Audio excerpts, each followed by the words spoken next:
The title poem from West of Midnight. 5 hours west of midnight, from the edge of that disastrous continent, where men black out against the droning, dangerous sky their little light contrived against the dark, you travel backward into day and find suddenly overhead in the glowing air, American sun, gigantic in its light, Atlantic fading out from black to flame.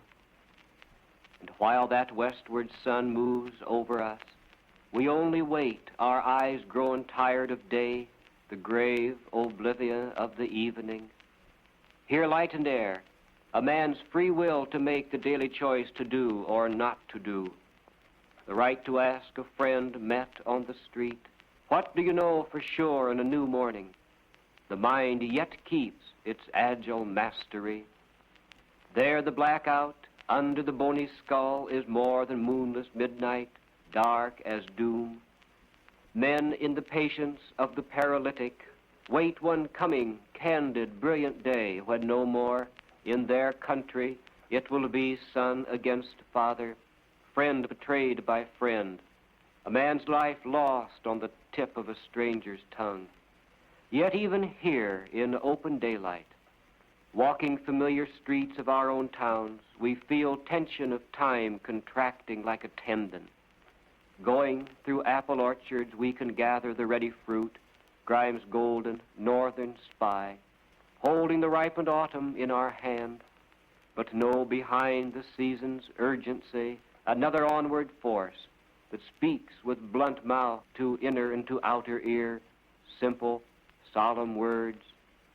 While there is still light in American sky, let each man look into the rock-hard glass of history to find their actions, faces, names, and to talk of those who made a meaning for their life only in death for human liberty. Hold them clear and solid in your mind, like flies bound in gold and Baltic amber. Beware among you those who think a man can walk the frantic fence of compromise, balanced in brutal and conflicting winds, the chance not taken and the choice not made. Mark those defeated by their own despair, who want no other future than to build ruins out of ruins. Now remember men who marched into this westward strange continent with courage for their map. Like those who dared that savage daylight, let the gear-like dangers mesh and drive you on. Turning to Europe of the double dark, multiple midnight in the head and sky, call to all men in city, village, farm. Here is incredible sunlight overhead. Here is the live and delicate air to breathe. Here are the free and the fortunate hours of day. Here are the free and the fortunate hours of mind. Here do we draw a sinewy rigor from liberty like a muscle over bone. Here, on a hopeless morning, when our mouth holds the bitter taste of last night's fear, we walk out in the nourishing, pure sun, and we are emptied of our emptiness. Here we say to you, with our tongue taut, dragging the difficult words between our teeth, do not forget, in the dark and furious hour, west of midnight lies America.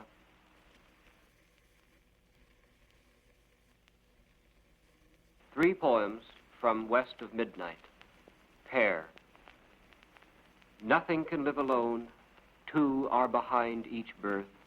Every fallen stone lies on the rock of earth.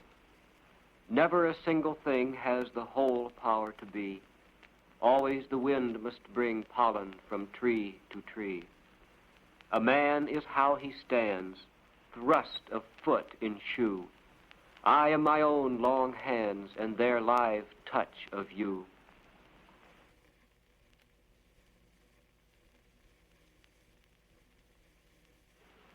Fisherman. So in the end, he who had seined rivers, working upstream, itching with gnats and sweat, trout-like now is tangled in the sheets of his own narrow bed, as in a net. He who cast with rifle accuracy to flick of foam must watch his limp line creep on pools deeper than any pike can dive, by ledge broader than any bass can leap. Defying air, gillward his living grew, nourished with rivers, yet he will be mourned in proud words puffed by the bellows of the mouth. Out of that natural element he scorned. For him, baptism was the final act, water the ease where only worries drown. Now his nerves tighten like a clean-struck line, and all his reeled-in strength is carried down. He who had driven home the metal hook, measured his catch with careful, legal eye, looks and admires above him skillful hands, playing in air a fanged and deadly fly.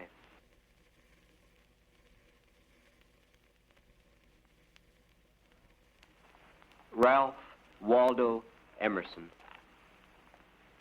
First American mature in mind, knowing a sun behind the body's heat, whose life it was a natural God to find in this whole continent and a conquered street. First of us all, for whom the apparent world was of man's dignity the outward sign, proud of mortality, proud that there curled patience over his roof tree like a vine. Team it, he said, farm it the best you can, let every man rely on his own hard worth. Know how hand can think and brain can burn. Think with the wise, talk with the common man. Watch in our West the plow of history turn another human furrow in the earth.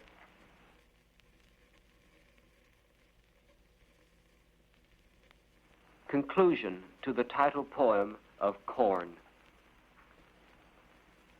My life is to be at home, here by the cornfield's edge, under the big light of American sky, but only till I have an understanding of how, through ecstasy and terror, life goes on defiant in a dark need of nerve, eating the bread of ordinary days, until I learn, recalling the men seen in Munich gunfire and on Iowa farm, that truth is where you stand to see a thing.